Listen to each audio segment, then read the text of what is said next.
When my teacher Rudy, Swami Rudananda, when he was studying still with Swami Muktananda back in the 70s, he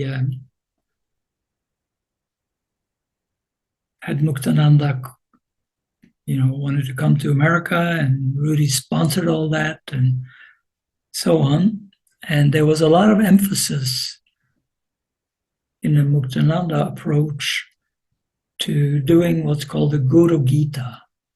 And the Guru Gita is a long set of verses about the importance of the Guru. And there's a lot of good stuff in it, and I'm totally for the main view. The only thing that I think can be overdone with that is that, you end up with so much emphasis on the outer guru, and you lose sight of the inner guru. So it becomes often some kind of mass movement, with a lot of people sitting there looking admiringly at a person. And that's, in my view, not really the main point. The main point is to open to your inner guru. Use the person who is a teacher, or you can call him a guru or her a guru, is fine. But, it mostly has to do with using that person as a gateway to your inner guru. And Nityananda says that very clearly when he says, no person can be another's primary guru. You have to yourself, as a student, drink or take in this deeper energy and nourishment and realization. An outer teacher can take you to the well, but you have to drink. And you have to do whatever it takes to be able to drink, which means, you basically have to overcome all of your levels of resistance to drinking. And, the Vedas, which were the original texts behind all the Hindu practices and philosophies, the Vedas said something very clear and simple. Reality is Neti Neti. Neti Neti means not this, not that. So you can almost use that as a mantra for yourself when you're practicing, When your brain tells me, oh, but I'm that, I'm this, I'm that, I have this, I am that, then just, reflect on the fact that you are neither that nor this. You are basically none of the things that you are thinking you are.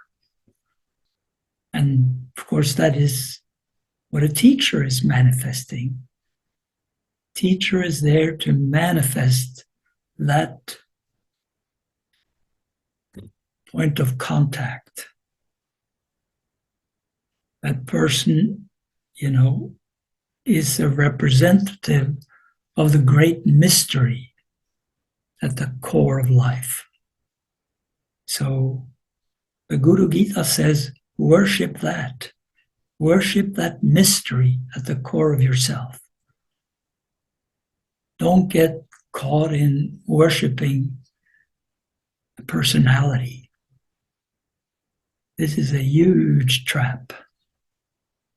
And in a way, a huge temptation. So I encourage you not to do that.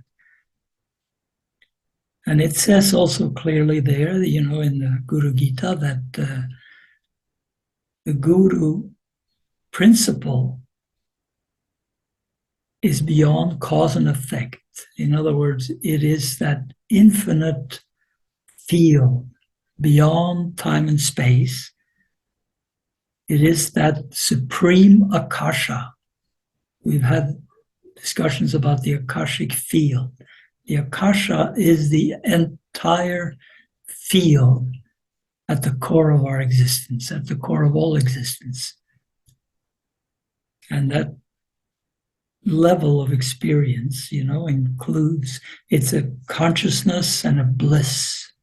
Satchidananda is never ending, it's self-luminous, and it is imperishable. That principle is imperishable. And to the degree that we are immersed in that, that principle, being connected with that infinite ocean of consciousness, beyond perception, beyond duality, it bestows bhukti mukti on us. Bhukti is worldly happiness. Mukti is spiritual awareness. That's the way we have that awakened and nurtured in ourselves. And, to feel grateful for the fact that we have this inner guru at the core of our being. And to know that we can connect with that is really, really fantastic. And also, I want to say that Rudy really was very clear about exactly what Nityananda said, that it is the inner guru that eventually you want to contact. He saw himself as a contact point for that. He didn't really want anybody to try to be like him or to sit and just admire him as an endless activity. So, he was very much like that. And I feel that way also.